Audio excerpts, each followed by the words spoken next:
All right, we got Options as a Strategic Investment by Lawrence McMillan.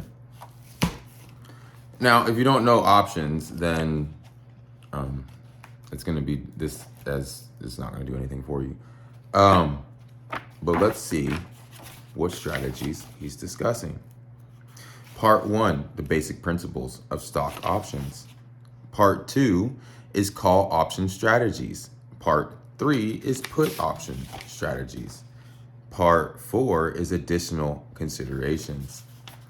Part 5 is non-equity options. That's kind of interesting.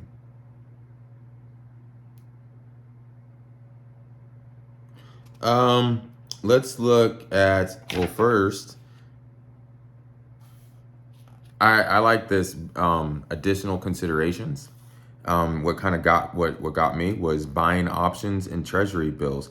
Man, this is actually a pretty intense book. If you look at it, I'm like, this is actually pretty cool. It got, because with most stock market books, they're very specific. When was this written? 1986. Because the reason I'm saying is because he has arbitrage, mathematical applications, mathematical considerations for index products, index spreading, taxes, stock index hedging strategies, standard option strategies using index options, other non-equity items, introduction to option products. So, because then it has indices, cash-based options, futures, options and futures, under taxes, history 608, basic tax treatment, exercise and assignment, special tax problems, and tax planning strategies for equity options, right? I mean, so this is more intense that I've seen than most books. So it's pretty cool. Not to mention, obviously, it has all the option strategies, but these are just additional considerations and non-equity options, right? So let's start with buying options in Treasury bills, 353.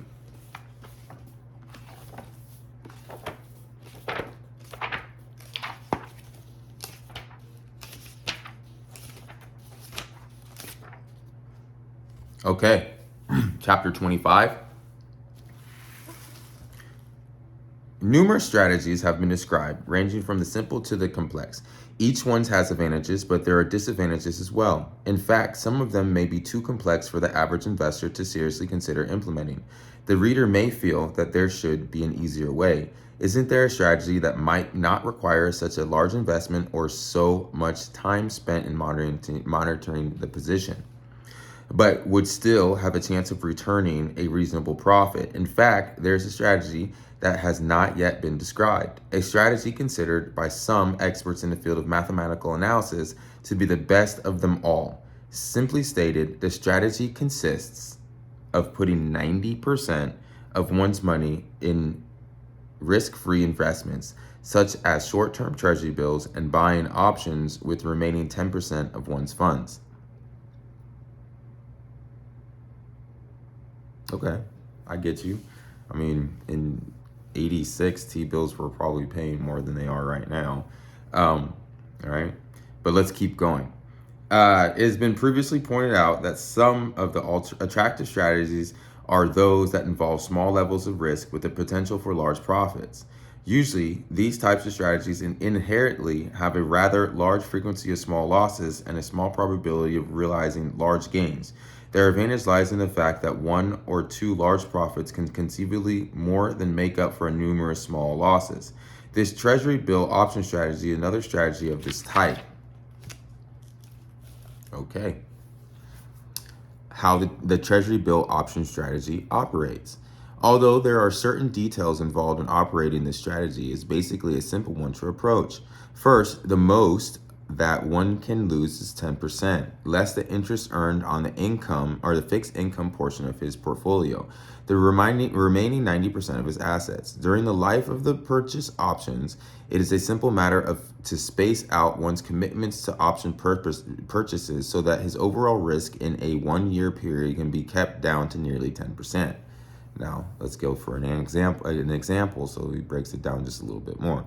Example, An investor might decide to put 4% of his money into 3-month option expirations or 3-month option purchases.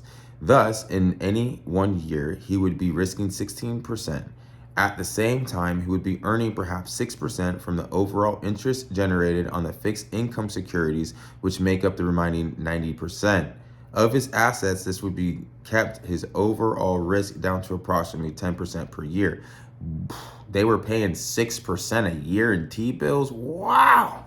Yeah, this strategy would work with that. It doesn't work with like 0.1% in T-bills. However,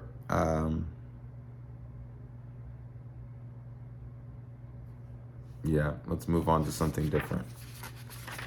I mean, I'm not gonna say that it's a bad strategy. It's probably perfect in a world where interest rates are higher, right? But in a world where interest rates are really, really low, you'll probably lose money from inflation by doing that strategy. All right, they got one strategy called the best strategy. It's chapter 26, page 363. There is no one best strategy. Oh, well, I'm apologizing. They call this the thing the best strategy, and then they say there's no one best strategy. Although this statement may appear to be unfair and disappointing to some, it is nevertheless the truth. Its validity lies in the fact there are so many types of investors and no one strategy can be best for all of them. Knowledge and suitability are the keys to determining which strategy may be the best for an individual. The previous 25 chapters have been devoted to impairing much of the knowledge required to understand an individual strategy. This chapter will attempt to point out how the investor might incorporate his own risk-reward attitude and financial condition to select the most feasible strategies for his own use. The final section of this chapter describes which strategies have the better probabilities of success. Okay, I like it. Too bad we're running out of time. Let's see.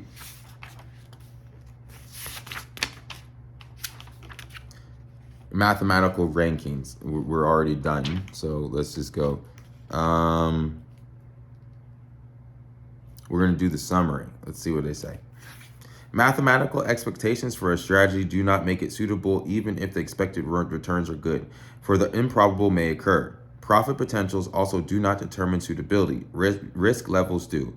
In the final analysis, one must determine suitability of a strategy by determining if he will be able to withstand the inherent risk, if the worst scenario should occur.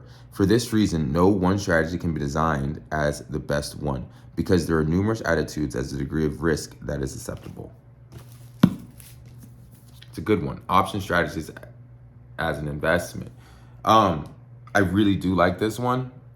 So if you would like this, and if you, I mean, it's a little dated. Well, it's a lot dated, right? You know, they didn't have internet and everything back then, and interest rates were high, so it's very dated. But if you want to know the historical strategies of options, what worked in the past, then this is a great book for you. So if you're a history buff, then this is great. Especially if you're a history buff when it comes to financial markets, then this is truly great for you, right? Which I am. However, it's not going to make the list, and I apologize for that. It just doesn't make the list at this very moment in time. Maybe later it will. So if you would like to read this, and then you can, and please, if you read it, then please write your comments, and I would love to have a conversation with you, and let's go over it, right? You can basically read it for me. So if you like to do that, then click the button. It will be sent off to Amazon, and you can purchase this. And then I wish I could say, put your email and then put on the list and we'll read it together, but we're not going to, and I apologize for that. But I will see you soon.